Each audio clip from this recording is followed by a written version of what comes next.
Иң хәерле сыйфатлар. Рамазан айындагы юмартлык. Аллаһы Тәгалә Рамазан айының үзенең колларына бер бүләк итеп бирде. Бик күп нигъмәтләр тапшырды. Рамазан айындагы гамәлләр өчен савапны арттырды.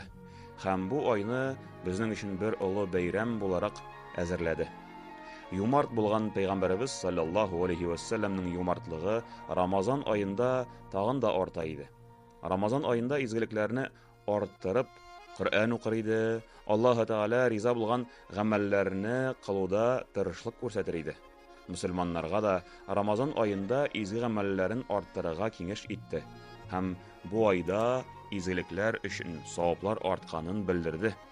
Без дә Расулуллаһ саллаллаһу алейхи ва саллямның үрнәгенә ияреп, Рамазан айын хөрмәтләп, изге гамәлләр кылыйк. Аллаһы Тәгаләнең ризалыгын өмет итеп, гамәл гыйбадәтләребезне башкарыйк. Ураза, намаз, садака кебек гыйбадәтләребезне башкарып калыйк. Рамазан айының санаулы көннәрен Аллаһы Тәгалә кушканча яшәргә насыйп булсын. Аллаһы Тәгалә кылган изге гамәлләребезне кабул итсен. Җомга көннәребез мөбарәк булсын.